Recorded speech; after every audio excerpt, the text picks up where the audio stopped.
The scissors fell from Sophia's hand and struck the tile with a sound that made the room go quiet. Maria's breath caught. Emma sat very still on the low salon chair, a small body swallowed by a too large cape, blue eyes wide and wet, as if she feared any noise might wake whatever sleep she had been holding inside her. For a moment no one moved. Then Maria stepped forward, fingers gentle, voice low. "Oh, sweetheart," Maria said, and the word was a small, bright thing in a room that felt like it might crack. Before we go on, if you appreciate stories like this, please take a second to like and subscribe and stay with us through the end. It matters. Now, let me tell you how we got here. The Stones house looked like a museum the day Emma's mother died. Marble floors that reflected the chandeliers, staircases that curved like promises no one kept, a dining table long enough to hold every celebration the family had stopped holding. Toys were arranged with a care that suggested someone catalogued them twice a week. A porcelain tea set lined up as if for an audience, stuffed animals sitting like attendants. Everything about the place announced wealth. Nothing about it announced home. Richard Stone had built an empire on careful distance. He was someone for whom numbers were simple.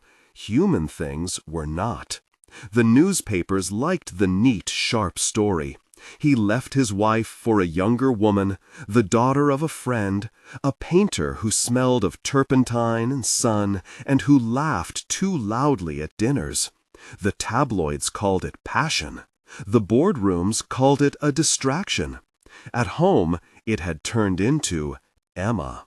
Lily, Emma's mother, was younger, yes, but she had a tenderness that filled rooms toward the end, as if she knew time was short and wanted to fold the world into a small warm shape for Emma. When Lily was alive, she made a ritual out of hair. Every night, no matter how late, she sat on the edge of Emma's bed and stroked her hair 100 times.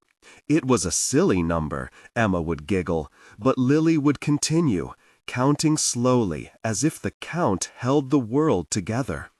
100 strokes, she said once into Emma's hair, so you'll always remember how to be loved. That gesture became the map Emma used when the house felt empty. If she could count to 100, she could find her way back to warmth. Lily's death left a silence that gravity could feel. Richard retreated into obligations and late flights and meetings in glass towers. He paid for the best care the money could find. A woman named Mrs. Crawford, who managed everything with the same perfection he applied to his spreadsheets. Mrs. Crawford kept the clocks on schedule, the staff efficient, the children's schedules orderly. She did not, however, know how to make a bedtime out of counting fingers through hair. She believed in structure and in rules, and she believed you could hire someone to take care of things that could not be bought. Emma learned to make herself small. She learned the ritual of moving through rooms without leaving traces. She learned that the house gave you everything except the thing you needed most. She learned to sing into her pillow so no one would hear the cracks in the middle of words. Maria arrived on a gray Tuesday. She was hired as a hairdresser for the household staff, a practical appointment.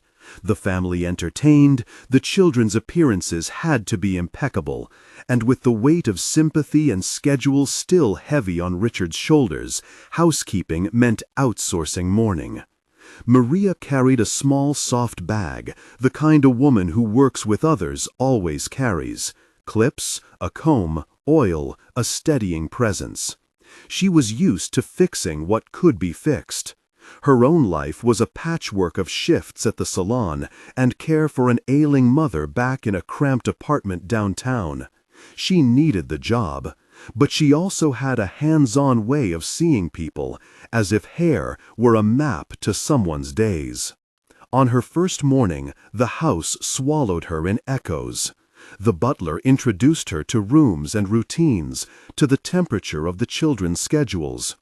Emma watched her from the playroom doorway, a small silhouette under a cascade of toys. Maria noticed Emma because she noticed the little things. The way the girl avoided the plush bear with a careful detour.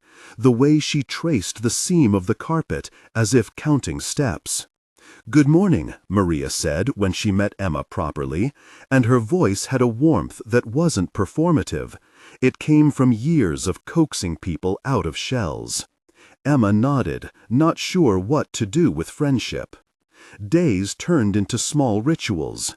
Maria learned the kitchen's hidden corners, the exact angle at which sunlight fell on the second-floor corridor in the late afternoon.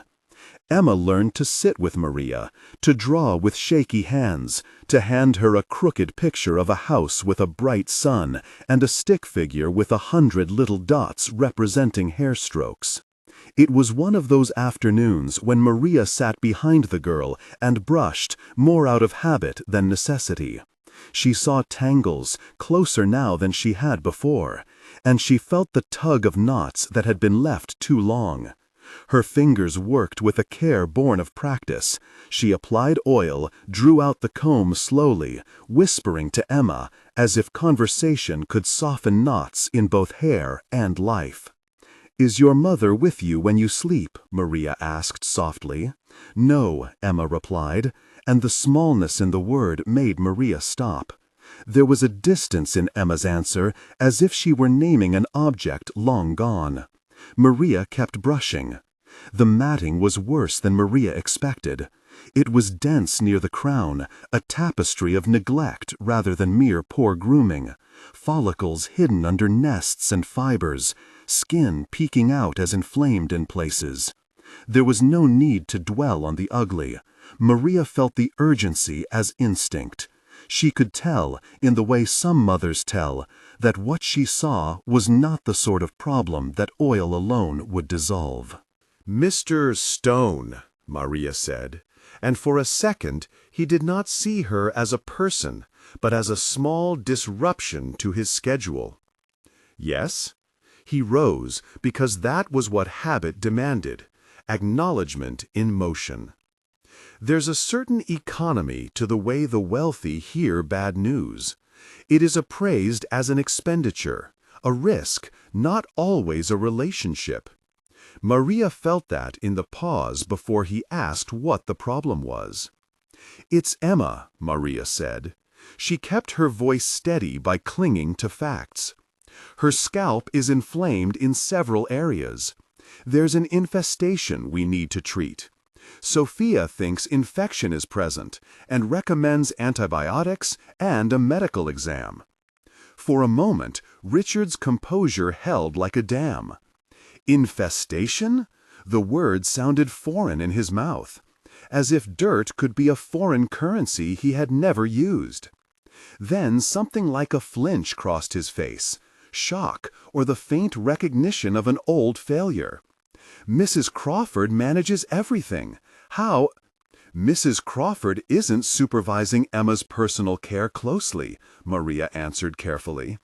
"I've tried to manage it, but the condition requires medical attention. It needs addressing now." Richard looked toward the stairs, and for the first time he saw his daughter the way someone who had not looked in years might. Small in a chair, hair unkempt, a child's life threaded with absences. The ledger fell from his eyes. He had left a life once for a younger, brighter thing, and in doing so had perhaps told himself he had traded love for newness. Lily's death had been a loss measured in moments, not meetings, and he had paid for clinics and condolences, but he had not paid with presence. He followed Maria to Emma's room, because once you care enough to follow, the rest is inevitable. He stood at the threshold and watched Sophia lift a small hand and tuck a stray curl behind Emma's ear. The girl's lashes were damp at the edges, and when she looked up, she saw Richard as if for the first time. "Dad?" The word split something in him, and he felt the old map of his life fold and unfold into a shape he did not like. He sat down, hands uncertain, as if unsure which instrument could repair what had frayed. Maria stood by, ready to explain, to shield, or to press the truth. She explained plainly. The infestation, the inflamed areas that needed antibiotics, the possibility of follow-ups, of days where Emma would be tender and might not want to be touched. She explained the small things too, how to treat bedding, how to be patient. With each sentence, Richard's face moved through a geography of emotions. Disbelief, shame, and then a hard, brightening guilt that was almost repentance. "How long has this been?" He did not finish. The question hung like a mirror, asking who he had been when his daughter needed him. Maria met his eyes. "Long enough," she said, "long enough that we all should have noticed sooner." There was no accusation in Maria's voice, only a firmness that held space for him to see himself. 4. For reasons practical and human, Richard flinched, then nodded. "Do whatever is necessary," he said. "Call the pediatrician. Inform Mrs. Crawford she is relieved of childcare duties pending our review." The words were an order and a confession. In the cadence of them, Maria heard the weight of a man trying to turn. Mrs. Crawford found the news unacceptable. Her face was a well-practiced mask of authority. She had kept the household's surfaces spotless and its children scheduled. She spoke of protocols and reputation, and when she discovered the quiet hospital appointment planned for later that afternoon, she insisted such matters be handled privately, with discretion. Richard realized the truth of Maria's earlier half-sentence. Discretion was what had allowed neglect to grow. He felt, in a sudden cold clarity, that his money had bought everything but attention, the one currency a child needs. He remembered Lily's hand in Emma's hair, the repetition of 100 strokes like a promise made and then broken. He canceled a meeting. He cut a call short. For once, schedules were rearranged not around profit, but around a small human need. He called the pediatrician they had on retainer and arranged a same-day visit. He ordered Sophia to continue her careful work and asked Maria to stay with Emma in the meantime. The house, for all its grandeur, felt suddenly like a stage where the actors had forgotten to live. Richard felt the heat of shame and the pressure of consequences that didn't always read themselves as financial. He had left one life for another and thought avoidance would be manageable with money. But this was a different sort of cost, one that would not be washed away with checks. He watched Emma and understood, with a clarity that made his chest ache, that some things were not repairable by payment alone. Maria sat with Emma on the floor as Sophia combed with furious tenderness. The salon smelled faintly of citrus oil and lavender, comforts that could not heal everything, but could tether a child to a feeling of being tended. Emma's small hand found Maria's and squeezed, a soft signal that trust had begun to stitch itself between them. When the pediatrician arrived, she was brisk and kind, a woman whose career had taught her to meet pain without spectacle. She examined the scalp in a way that was efficient and respectful, prescribed antibiotics for the inflamed areas and a medicated wash for the infestation, and spoke in terms the adults could act on. "We need to treat both the lice and the secondary infection, she said. We will follow up in a week, and please make sure no one blames the child. This is a hygiene and health problem, not a moral failing on her part. The doctor's words landed like a shield. Maria breathed out for the first time in hours. Sophia explained the steps of detangling and how to minimize pain. She described a regimen and promised to phone with updates. Guia de estilo e instruções para síntese de fala. Contexto de continuidade. A frase anterior era: Richard listened and then, unpracticed at parenting, asked how he could help. Be there, Maria said simply. Richard looked at her then, fully, and the look between them was not businesslike. It was a man meeting the consequences of choices he had long postponed.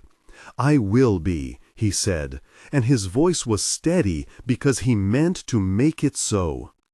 At dinner that evening, the dining table that had once been a stage for forks and speeches became a cramped island of conversation, hands touching in small ways. Emma's small fingers brushing Maria's wrist. Richard folding his napkin with less careful habit and more attention to the child across from him. He did not return to the skyscrapers that night. He stayed seated until Emma fell asleep in a small folding chair in the study, her breath even, her hair smelling faintly of oil and lavender. He remembered Lily counting the strokes, and the ritual returned to him like a translation of guilt into action. In the days that followed, the household rhythm shifted. Mrs. Crawford found herself at odds with a father who had begun to attend to presents rather than presentations. She argued about schedules and exposures. Richard's patience, once infinite for spreadsheets, hardened into intolerance for excuses. We will do what the doctors say, he told her. We will treat Emma like a child who needs care. He began to clear his calendar in cautious ways, an afternoon here, a weekend there. Small adjustments he hoped would not unravel his businesses. He underestimated how the world would notice his absence in the boardroom. The press, hungry for new angles, smelled scandal even where no crime had occurred. And when the story of neglect slipped, a maid with a conscience bringing the issue to a doctor, a wealthy father caught between work and family, it traveled in a way that made money ripple. Investors with shorter memories than grief divested in the face of headlines. Contracts were renegotiated under public pressure. The firm's stock took a dip that translated into millions in value lost. It was, in the investor's language, karma. In Maria's, a man finally paying attention to the cost of absence. But the money was not where the real action lay. The household had to learn the work of care. Maria taught Emma to laugh into the comb, to breathe while hands moved through hair. Sophia visited weekly, untangling not only knots, but the small shame Emma had wrapped around her head. Richard learned to sit through the 100 strokes of a bedtime ritual that Lily had taught them both. He counted slowly at first, his hand tentative on Emma's small scalp, then with increasing confidence until the counting became a bridge. Mrs. Crawford watched these changes the way a woman from another era might watch a revolution, with alertness and unease. She complied, but the house could not return to its former machine-like order. It now had a human beat, irregular and sometimes messy, but alive. On the morning, a follow-up appointment showed healing on the scalp and the infection responding to treatment. Richard took Emma to the salon himself. He sat in a low chair while Sophia worked with a patience Maria admired. Emma clung to a stuffed rabbit, but she let her hair be combed and did not flinch. There was a new ease in the way she opened her mouth to a joke, a small realignment of a child's axis toward safety. At the end of the appointment, Emma clambered into Richard's lap and folded her arms around his neck. He felt, for the first time in years, that his fortune had not insulated him from the simplest currency of life, the price of being present. Outside, the world still hummed with its judgments. The firm's accountants recalibrated numbers. Headlines called the episode karmic retribution. The loss of millions on paper did not heal hair or make apologies into nights with a child, but it made a man, finally, avail himself to a life that had long looked optional. He could not turn back time, and he could not purchase the past, but he could buy the present with a currency many of his peers never learned to spend: time. Maria watched this change with a practical heart. She had no illusions about money settling everything, but she had faith in small acts. She had moved into the house for a time, at first because of work, and later because she had become, in quiet ways, what Lily had once been: a steadying human hand. Richard asked her to stay, not as an employee, but as someone who could help teach him to be a father. "I can't replace her," he said one night as they sat on the back steps watching the yard, a place where the lights rendered the pools of the evening soft. "I know I can't." "No," Maria said, "you don't replace. You remember, and you keep the memory alive by doing things the way she did. 100 strokes can be 100 promises." He nodded slowly. "I will keep the count." Emma overheard and climbed up between them, hair still smelling faintly of medicated wash and lavender. She placed one small hand on each of their knees. "One," she said, and then, as if remembering the game of ritual, "two." It would take months for the house to become a home. There would be nights when grief returned like a cold draft, and there would be people who would judge Richard for gains and losses that had nothing to do with tenderness. There would be legalities about employment, and a public relations team smoothing edges, and, yes, millions in market value that moved like weather around the firm. But richness in numbers and richness in being are not the same. And the story that mattered in the rooms where Emma slept was not counted in dollars, but in minutes spent listening, in fingers warming a child's scalp, in the ritual of a father learning how to be present. One morning, as Richard sat in Emma's room, counting strokes slowly, he felt the ledger of his life change its balance. But the way Richard held a pen across a conference table changed. The same hand that once sketched market forecasts now passed a note across to his chief counsel asking for an update on pediatric care funds. He began to insist on pauses during meetings, not for the sake of optics, but because his daughter wanted to see him at lunch, because appointments with specialists required that he be the one to ask the questions, to listen when the surgeon used words he did not quite understand. His choices at work were messy and public. The PR team proposed carefully tailored statements that would make him look contrite without being maudlin, and generous without appearing to purchase forgiveness. Lawyers advised about fiduciary optics. Investors fretted quietly in group texts and private lunches. Some of his closest allies urged him to let a representative read the public apology and keep his face out of it. Richard refused. There was a new kind of shame he could not wash off by delegation, an aversion to letting someone else do what he had neglected to do for so long. If there was to be apology, it must be his voice, imperfect, trembling, accountable. When he filmed the statement, short, straightforward, not showy, he did it in Emma's bedroom. Maria sat in the doorway with her hands folded in her lap. Emma sat on Richard's lap and watched the screen with a curiosity that had no judgment. Lily's portrait hung across the room, a quiet presence in the corner. He looked at it between sentences as if Lily herself might assess each clause. The statement did not erase the headlines. Some columnists parsed every syllable. Some readers mocked the performance as another piece of celebrity melodrama. But others wrote back to say that it had been honest enough to stir some kind of forgiveness. Outside the carefully curated scorn and praise, Richard began to redirect the machinery he had spent decades assembling. He did not want his wealth to be merely a way of buying away attention.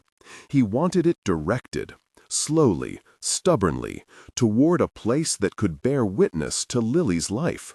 Not as a shrine, but as a purpose.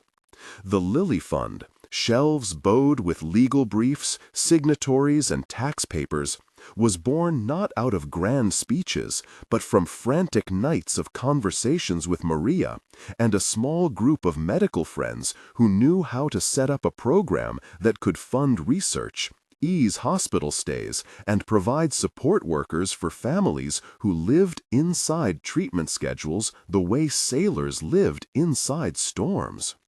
Maria insisted on concrete measures. "People pay for ceremonies," she said, folding the paper contract across her knees. "They will give to a building with a name. But families need nurses at 3 in the morning. They need someone who can sit with a child so a parent can sleep for 3 hours and still go to work the next day. Think of support that is daily, Richard, not just commemorative." He refused to let the company's reputation be the only instrument of his life. He took steps to separate his personal narrative from the corporate machine. Not because he saw scandal ahead, but because he wanted the energy he had previously devoted to outward triumph to be spent inward, on family and on measured repair. Not everyone welcomed the change. A faction on the board argued that his will for family had made him soft, an untenable risk in a market that prized aggressive leadership. They organized private meetings, framed questions in the language of governance, and suggested that perhaps a different hand might be sharper in the months to come. Richard sat through it all and felt the old defenses rise like armor that had been forged from fewer and fewer uses. He felt keenly the weight of perception. The more he gave to Emma, the more the world required proof that he could still shepherd the firm's returns. The board meeting that would mark a new kind of reckoning was a low-key affair in many ways. A conference room, neat pastries, the familiar thrum under fluorescent lights. But its significance hovered over the table like a weather system. Richard had prepared a short statement, a blend of fiscal plans and personal boundaries. He spoke of restructuring, of appointing co-leaders to manage the company's day-to-day, and of setting a timeline to step back from the CEO's role in order to focus on the foundation and custody arrangements. He proposed an executive council and a succession plan that was honest without theater.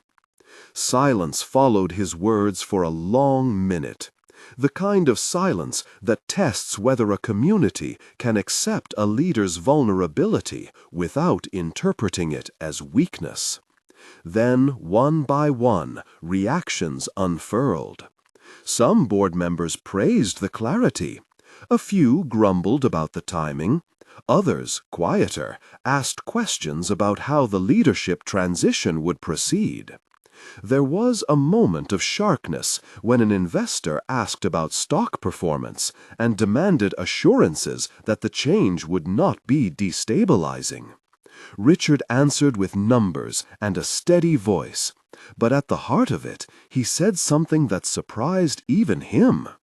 "My priority now is different.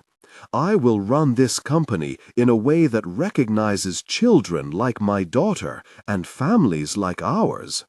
That is not separate from good governance.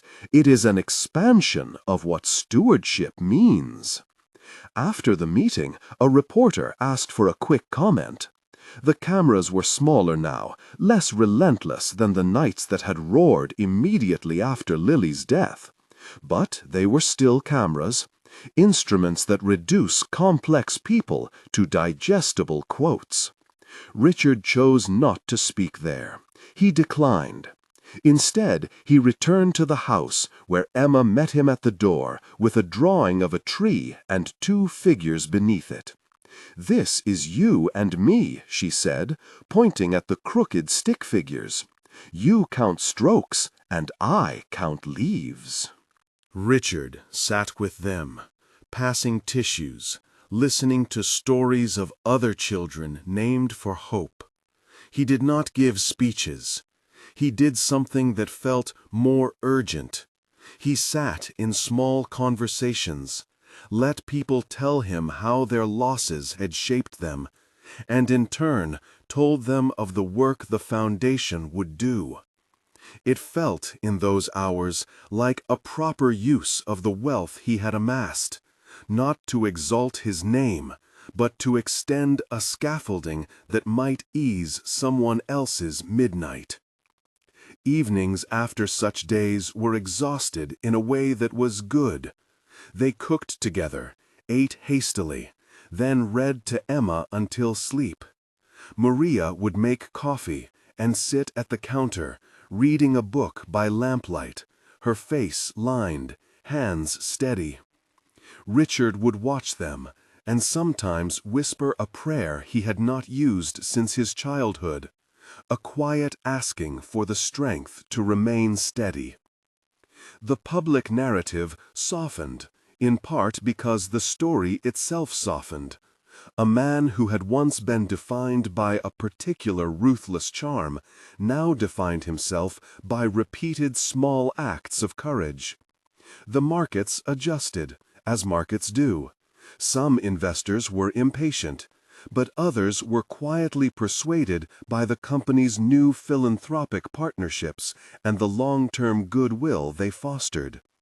A portion of the press remained skeptical, columns that insisted on the inevitability of scandal, but their voice grew smaller amid the chorus of families who had benefited.